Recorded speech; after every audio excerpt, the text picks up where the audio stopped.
I never thought a simple business trip would change everything. My name is Margaret.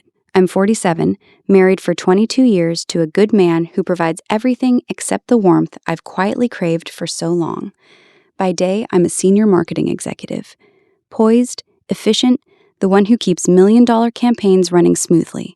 But at night, in the quiet of our suburban home, I often lie awake wondering when I stop feeling truly seen. This trip was supposed to be routine. Just one official day in Chicago, presenting to a major client alongside my boss, Richard. He's been with the company longer than I have. Late 50s, silver at the temples, that calm, commanding presence that makes everyone trust him instantly. We've worked side by side for years. Professional, respectful, safe. The flight was uneventful. We landed under gray skies, checked into the elegant downtown hotel with its marble lobby and soft lighting. Our rooms were on the same floor, a thoughtful arrangement by the travel team.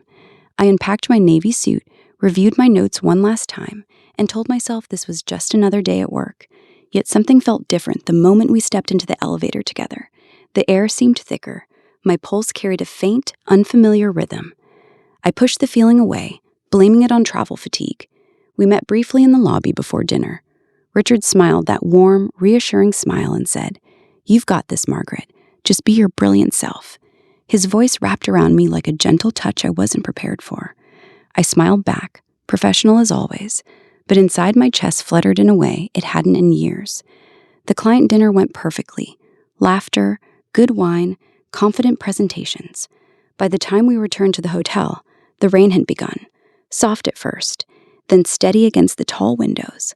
I stood in my room for a moment, watching the city lights blur behind the droplets, feeling strangely restless. My marriage, my career, my carefully built life, all of it felt steady on the surface.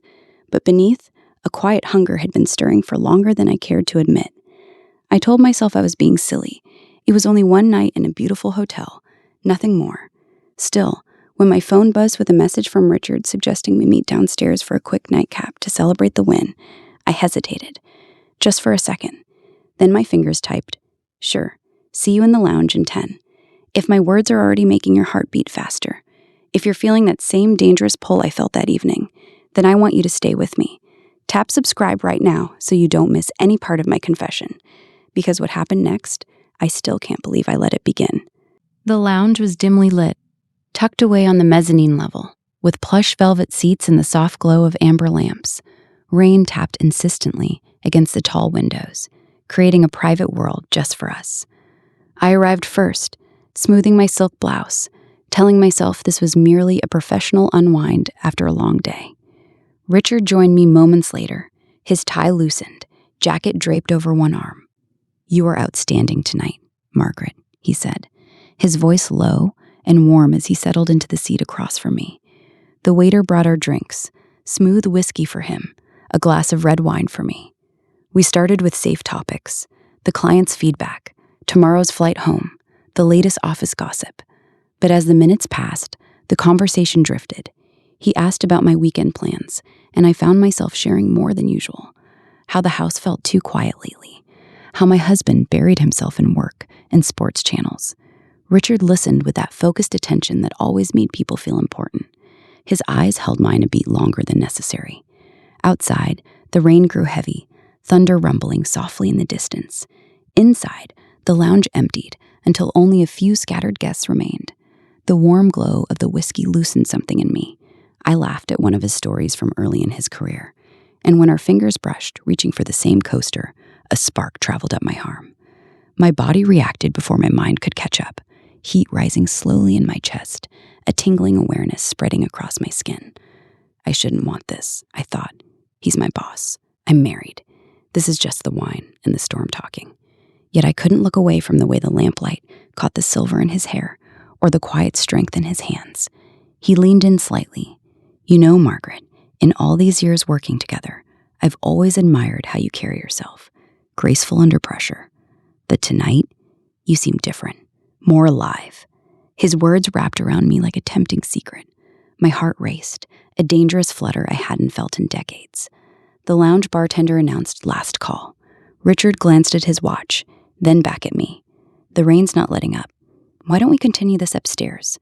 My suite has a sitting area. more comfortable than these chairs. No pressure, just conversation. I hesitated, my pulse quickening. Every sensible part of me whispered that I should go to my own room, lock the door, and end the night safely. But that restless hunger, the one I buried under deadlines and routines, stirred stronger. His invitation hung in the air, irresistible. I took a slow breath, feeling the warmth spread through me. "All right," I murmured, my voice softer than I intended. "Just for a little while." As we rode the elevator together, the confined space amplified everything. The subtle scent of his cologne, the quiet rhythm of his breathing, the way my body seemed attuned to his every small movement. The doors opened on our floor, and I followed him down the hushed hallway, my heels sinking into the thick carpet. Inside his suite, the lights were low, the rain a steady symphony against the glass.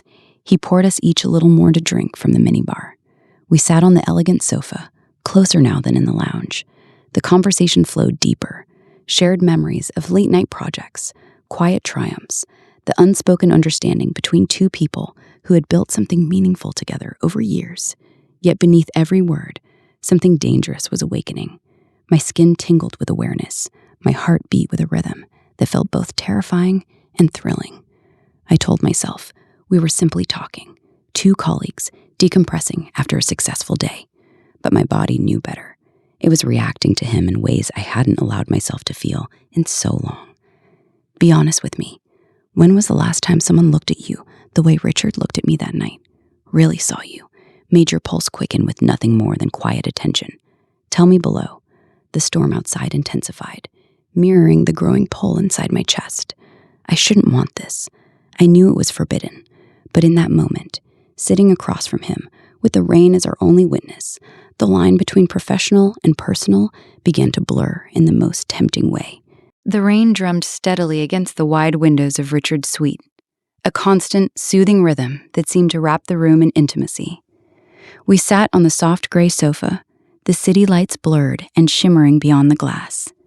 The whiskey in my glass had warmed me from within, but it was his presence that truly heated the air between us. He spoke of a project we tackled together years ago, his voice low and reflective. I found myself leaning in, captivated by the way he remembered small details I'd long forgotten. The late nights, the shared victories, the quiet trust that had grown between us without either of us naming it. Every word he offered felt like a gentle caress to a part of me that had been starving for years. My body reacted before I could stop it. A slow heat rose from my core, spreading through my limbs, making my skin tingle with delicate awareness. I crossed my legs, trying to steady myself, but the silk of my blouse suddenly felt too sensitive against my chest. I shouldn't want this, I thought, my heart racing with that dangerous, forbidden longing. He's my boss. I have a husband waiting at home. This is just the storm and the late hour playing tricks on me. Yet when Richard shifted closer to refill my glass, his knee brushed mine. The contact was brief, accidental, but it sent a spark straight through me. I inhaled sharply, the warmth pooling deeper. His eyes met mine, and for a moment, neither of us looked away. There was something in his gaze, recognition perhaps, or the same restless hunger I felt stirring inside. "You've always been the steady one, Margaret," he murmured, his tone dropping to that intimate register that made my pulse flutter. "But tonight, you seem different, more open. It suits you." His words wrapped around me like velvet, tempting and irresistible. I felt my cheeks flush, a soft sigh escaping before I could catch it. We talked for what felt like hours, though time had lost its edges. He shared stories of his own quiet disappointments, the marriage that had faded into companionship years ago, the children now grown and distant.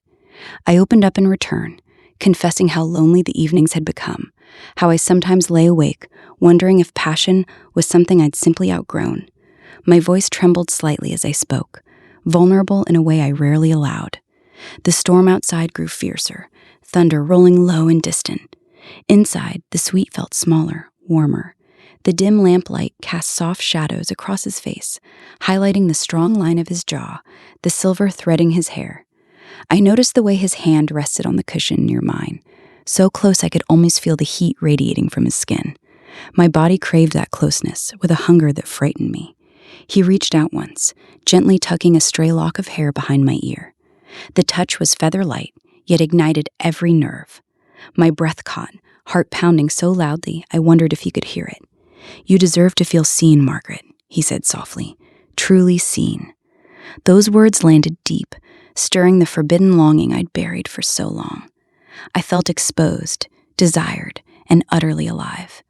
I shouldn't want this, the thought repeated like a warning, but my body betrayed me with every subtle shift. Warm desire bloomed low in my belly, spreading upward until my fingertips tingled. The air between us crackled with unspoken tension, thick as the rain-soaked night. We moved from the sofa to the small seating area by the window, drawn by the dramatic view of the storm. Sitting side by side now, our shoulders nearly touching, the conversation turned even more personal. He asked about my dreams beyond work, and I surprised myself by answering honestly, how I longed for someone to hold me without agenda, to make me feel wanted again. My voice dropped to a whisper, husky with emotion. Richard listened without interruption, his gaze steady and warm. When he finally spoke, his words carried that same quiet intensity. "I've thought about you more than I should, Margaret. In meetings, on calls, wondering what it would be like if we dropped the professional masks for just one evening." My heart skipped, a rush of heat flooding my cheeks. The confession hung between us, dangerous and thrilling. I felt my body lean toward him, almost involuntarily, skin prickling with anticipation. The pull was irresistible, like gravity drawing me into forbidden territory.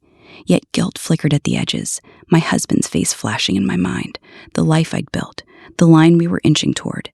Still, I couldn't pull away.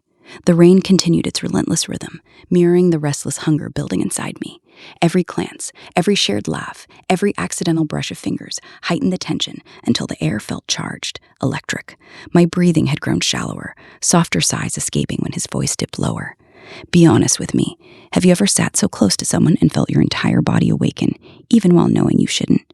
That dangerous, tempting conflict between what your mind says and what your heart and skin craves? Tell me in the comments below. I need to know I'm not alone in this." The minutes stretched, each one pulling us deeper into this private world. Richard's hand rested near mine on the cushion, fingers inches apart. I imagined closing that distance, feeling the warmth of his palm against mine. The thought sent another wave of tingling heat through me. My body reacted with such intensity that I had to press my thighs together subtly, steadying the growing warmth. He noticed my quiet restlessness and smiled gently, not pressing, simply present. That patience only made the longing sharper. I wanted to lean in, to let the moment carry me, but I held back, savoring the slow burn, the exquisite torture of wanting what I knew was forbidden. Outside, lightning flashed, illuminating the room for a brief second. In that instant, our eyes locked again, and I saw the same internal battle reflected in his gaze, the respect, the restraint, the undeniable pull. My heart raced faster, a soft, vulnerable sigh slipping from my lips. This was more than conversation now. It was a dance of temptation, each word and glance weaving us closer. The storm raged on, but the real tempest brewed within me, restless hunger, forbidden longing, and that delicious, dangerous warmth rising with every breath I took in his presence. I shouldn't want this, yet in that rain-drenched hotel suite, with Richard so near and the world reduced to just us, I had never felt more alive. The storm outside had reached its peak, rain lashing against the windows in wild sheets, while thunder rolled low and distant. Inside Richard's suite, the air felt thick with everything we weren't saying. We had moved even closer on the wide window seat, our bodies turned toward each other, knees almost touching. The lamplight cast a golden warmth over us, softening every edge. I was trembling slightly, though I tried to hide it. My heart pounded with that dangerous rhythm I could no longer ignore. Richard looked at me with such quiet intensity that my breath caught. "Margaret," he said softly, his voice like warm velvet, "you don't have to carry this alone tonight." His hand lifted slowly, giving me every chance to pull away. When his fingers finally brushed my shoulder in a gentle, comforting touch, my entire body reacted. A rush of tingling heat spread from that single point of contact, traveling down my arm and across my chest. I shouldn't want this, my mind whispered desperately, but my skin was already awakening, craving more of that tender warmth. I leaned into his touch without meaning to, just a fraction, enough for him to feel my silent permission. His palm settled more fully on my shoulder, then slid slowly upward until his fingers grazed the side of my neck. The sensation was electric, soft, deliberate, and so full of unspoken care that tears pricked at the corners of my eyes. No one had touched me with such patient reverence in years. "Tell me to stop," he murmured, his breath warm against my temple. "And I will." But I couldn't. The words wouldn't come. Instead, a soft, vulnerable sigh escaped my lips as I closed my eyes for a moment, letting the forbidden longing wash over me. My body leaned closer, drawn by that irresistible pull. The scent of his cologne mixed with the faint trace of whiskey and rain-soaked air created something intoxicating. When I opened my eyes again, his face was only inches from mine. Time seemed to slow. The rain became a distant roar. All I could focus on was the way his gaze dropped to my lips, then returned to my eyes with quiet hunger and deep respect. My heart raced so fiercely I felt lightheaded. Then it happened. He closed the final distance with aching slowness. Our lips met in the gentlest kiss imaginable. Warm, hesitant, and filled with years of unspoken tension finally given voice. The moment our mouths touched, a wave of overwhelming sweetness flooded through me. My body reacted instantly, every nerve singing with delicate fire. Heat rose from deep within, spreading through my limbs until my fingertips tingled and my knees felt weak. It wasn't rushed, it wasn't demanding, it was tender and romantic, a slow exploration born from mutual longing. His hand cupped my cheek with such care that I melted against him. I kissed him back, my fingers lightly resting on his chest, feeling the steady, rapid beat of his heart beneath my palm. The warmth of him, the solid strength, the way he tasted faintly of whiskey and restraint, it was also dangerously perfect. A soft moan of pure emotion escaped me as the kiss deepened just enough to make my head spin, my skin flushed with delicious warmth. That restless hunger I had carried for so long finally found a moment of release, even as guilt and desire twisted together inside my chest. I shouldn't want this. I knew it was wrong. Yet in that stolen moment, with the storm as our only witness, nothing had ever felt more right. We pulled apart slowly, foreheads resting together, breathing each other in. His thumb brushed tenderly across my lower lip, sending fresh shivers through me. "Margaret," he whispered, voice husky with emotion. "I've wanted to do that for longer than I should admit." Tears slipped down my cheeks, not from regret, but from the overwhelming vulnerability of finally feeling truly desired. My body still hummed with the afterglow of that single, beautiful crossing. The heat lingered on my skin, my lips felt beautifully sensitive, and my heart continued its wild, racing dance. I placed my hand over his on my cheek, holding it there for a moment longer. The temptation to lean in again was almost unbearable. The dangerous pull between us had only grown stronger, but we both knew this was already a line gently, tenderly crossed, one that could never be uncrossed. In the quiet that followed, with the rain still falling and our breaths mingling, I felt more alive than I had in years. Scared, guilty, and irresistibly, beautifully awakened. Be honest with me. If you were there in that rain-soaked hotel room, feeling the same trembling warmth and forbidden longing, would you have stopped me, or would you have pulled me closer? Tell me below. I need to know. We stayed like that for a long moment, foreheads touching, the sound of our breathing mingling with the steady rhythm of the rain. My lips still tingled from the kiss, warm and sensitive, in a way that made every small movement feel heightened. Richard's hand remained gently cupping my cheek, his thumb tracing the lightest path along my skin, sending delicate shivers through me. Slowly, I pulled back just enough to meet his eyes. What I saw there mirrored everything swirling inside me: tenderness mixed with quiet conflict, desire tempered by understanding. My heart was still racing, that dangerous warmth lingering low in my body, making my skin feel flushed and alive. I shouldn't have let it happen, yet I couldn't bring myself to regret the sweetness of that single, tender crossing. I don't know what to say, I whispered, my voice soft and slightly unsteady, carrying the husky edge of emotion. A gentle sigh escaped as I looked down at my hands, now resting in my lap. They were trembling faintly. This wasn't supposed to happen. Richard, I'm married. You're my boss. We've worked together for years, and now everything feels different. He nodded slowly, his expression full of the same vulnerability I felt. His fingers brushed a strand of hair from my face with such care that my chest tightened. "I know," he said quietly, voice low and warm. "I never intended to cross that line tonight. But sitting here with you, hearing you open up the way you did, I couldn't hold back anymore.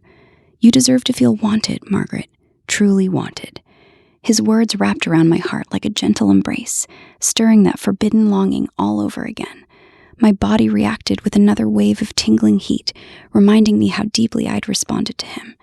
The memory of his lips on mine, so patient and romantic, made my breath catch. I felt exposed, raw, and strangely cherished in the afterglow of that intimate moment. We sat in silence for a while, the storm outside beginning to ease into a softer patter. He didn't push. He simply stayed close, his presence a comforting warmth beside me on the window seat. I leaned my head against his shoulder without thinking, and he rested his cheek lightly on my hair. The simple closeness brought fresh tears to my eyes, tears of guilt for my husband at home, and tears of relief for finally feeling seen after so many empty years.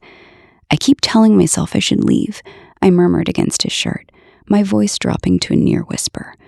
Go back to my room, pretend none of this happened. But my body, it's still reacting to you.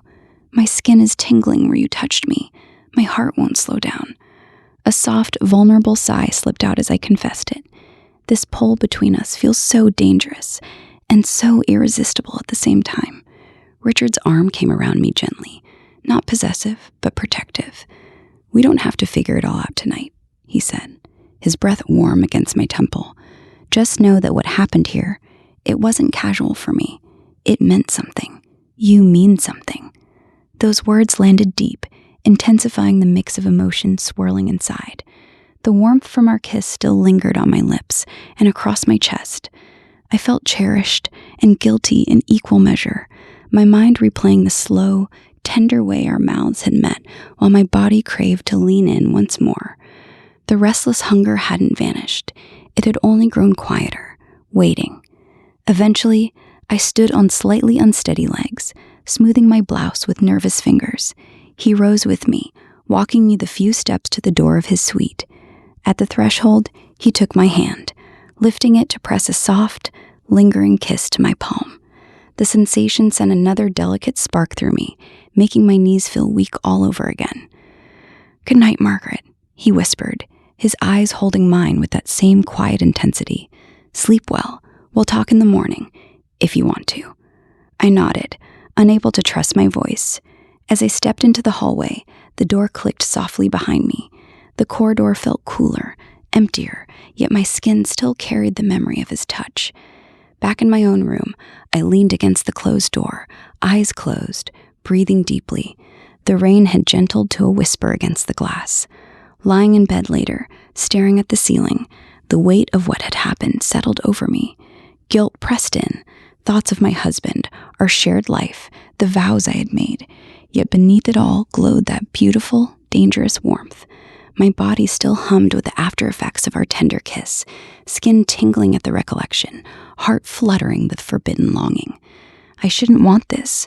I knew the risks, but in the quiet darkness of the hotel room, I couldn't deny how deeply alive Richard had made me feel. The conflict twisted inside me, romantic and painful at once. Part of me wished we had stopped sooner. Another part ached for the possibility of more. Sleep came slowly that night, filled with dreams of rain, warm hands, and eyes that truly saw me. The morning light filtered softly through the heavy curtains of my hotel room, pale and hesitant, as if even the day was unsure how to begin. I woke with a start, my heart already fluttering before my eyes fully opened. The events of last night rushed back in a warm, dangerous wave. Richard's gentle hand on my cheek, the slow, tender kiss that had made my entire body come alive, with tingling heat and forbidden longing. My lips still felt the faint memory of his, sensitive and warm. I touched them lightly with my fingertips, a soft sigh escaping as that restless hunger stirred once more beneath my skin. I sat up slowly, the sheets slipping down around me. On the nightstand beside the bed was a single perfect rose, deep crimson against the white linens, and a small folded note. My pulse quickened as I reached for it, fingers trembling just a little. The handwriting was unmistakably his, strong yet elegant. "Margaret, last night was more beautiful than I ever imagined. No regrets on my part. Whatever happens next, I want you to know you are truly seen. Richard." I pressed the note to my chest, closing my eyes as a rush of conflicting emotions washed over me. The guilt was still there, heavy and real, but so was the irresistible pull that had drawn us together in the storm. My body reacted again just reading his words, heat rising gently, skin tingling with the recollection of how safe and desired I had felt in his arms. A gentle knock sounded at my door, soft but unmistakable. My breath caught. I knew it was him. We had an early flight home, and the car would be waiting soon. I stood, pulling on my robe, heart racing as I crossed the room. When I opened the door, Richard stood there in a fresh shirt and tie, looking composed, yet with that same quiet intensity in his eyes. The air between us immediately thickened again, charged with everything we had shared. "Good morning," he said softly, his voice low and warm, carrying that husky undertone that made my knees feel weak. "I hope you slept, at least a little." I smiled, vulnerable and uncertain, letting my gaze linger on his face. "Not much," I admitted in a near whisper. My mind kept replaying everything. The rain, your touch, that kiss. My cheeks flushed as I spoke, the dangerous warmth blooming once more. "I shouldn't want to feel this way, Richard, but I do." He stepped just inside the doorway, close enough that I could catch the familiar scent of his cologne. His hand lifted as if to touch my face again, but he held back, respecting the fragile line we now shared. The temptation hung heavy in the quiet morning light, the pull to close the distance, to let last night's tenderness continue into something more. My body craved it with a hunger that frightened and thrilled me at the same time. "We have the flight home together," he murmured, eyes searching mine. "Plenty of hours to talk. Or not talk. Whatever you need, Margaret. I'm here." The words carried such romantic promise, so full of understanding and restrained longing, that my heart ached with the dangerous possibility. Would we pretend nothing had happened once we returned to the office? Or would this irresistible connection grow even stronger at 35,000 feet, with the memory of rain and tender kisses lingering between us? I stood there, torn and breathless, the rose and note still warm in my hand. The pull toward him felt stronger than ever, romantic, taboo, and utterly consuming. If my words have stirred something deep inside you, if you felt even a fraction of this forbidden longing and tender temptation, then please stay with me on this journey. Tap subscribe now so you never miss where my confession leads next. And be honest with me, darling. After everything we shared that stormy night, if you were in my place on that quiet morning with him standing so close, would you have let him in, or would you have closed the door? Tell me in the comments below. Your words mean more to me than you know, because right now, with my heart still racing and his eyes on mine, I honestly don't know what I'll do when that plane door closes behind us.